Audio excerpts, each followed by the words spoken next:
obviously was the biggest news yesterday, which was released. And this has created a lot of flutter. And when I'm saying flutter, where does it create a flutter? Flutter is always created on the social media, right? So many people interpreting in their own ways what it means, what it doesn't mean. They're adding their own calculations, their own numbers.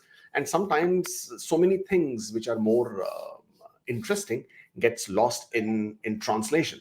So instead, you know what, let's take a look at what the statement was and what it is all about, right? So we have a better understanding this way. Minister Miller issues statement on international student allocations. This was the release yesterday, April 5th.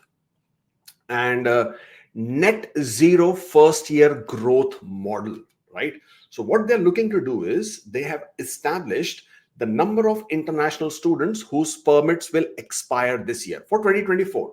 And the target is to basically compensate for the same number of international students whose work permits are expiring. That is the whole idea. So for 2024, the target is 485,000 approved study permits, right? That is what they want to do. They want to have, because that is the number of international students whose study permits will expire. Now, they are saying then 20% of the students apply for an extension each year and remain in the country. So out of this 485,000, they will remove that amount, and then you get 97,000, bringing a total of a revised target of 364,000. Now, IRCC has already identified that the national approval rate is only 60%. So if you have to get 364,000 approved study permit applications, therefore, considering that there is only a 60% approval rate, they would then have to invite 606,000 international student applications. So that is the quota.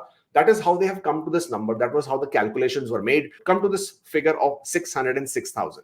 Some international students are exempt from the cap, such as the primary and secondary students, of course, you know that, and the master's or doctoral degree students. The estimated volume of these groups, which is 140,000. So they have deducted this based on the 2023 data from the target number of the approved study permits. Now they are saying that the resulting target is 236,000 approved applications for study permit for 2024, which converts to roughly 393,000 study permit allocations to be made, considering the 60% approval rate as well.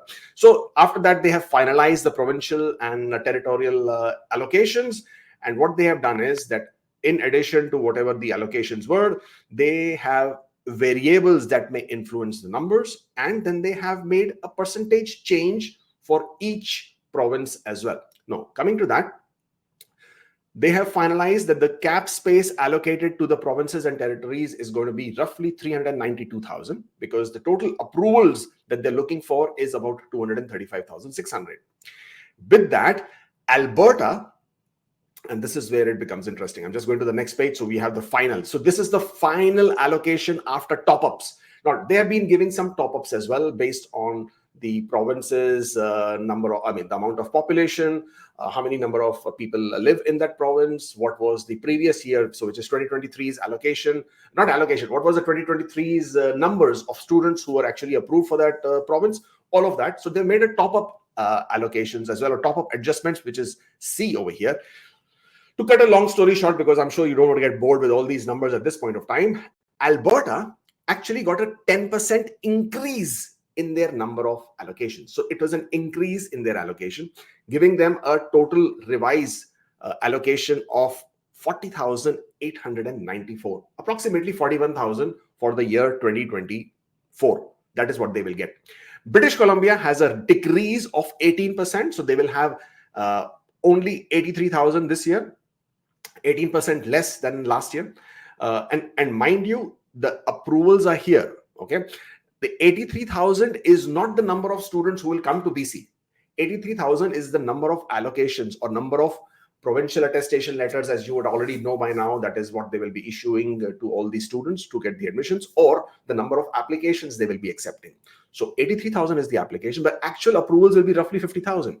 So 41,000 for Alberta is the allocations, but actual approvals is going to be only 24,500. Manitoba will have a decrease of 10%. 18,000 applications, but only 9,000 students will be coming to Alberta. New Brunswick, on the other hand, is 14,651, I mean, compared to Manitoba, it's quite a smaller province, but that's where it is. And they will get 5,567 as international students, so on and so forth. Now, there are not too many colleges in Northwest Territories, so obviously the number of allocations are not very high. But can you see this? This is a 4,900% increase. I mean, I do not know how many students were there. Oh, of course. So all levels of study, they had only 39 students last year. And this year, they are expecting Northwest Territories to have at least 200 students. So 4,900% increase there. Similarly, for Nunavut, you will have 6,567% increase in their allocation, which is pretty interesting. Nova Scotia, again, also very, very popular province in terms of studying there. 20,378 allocations.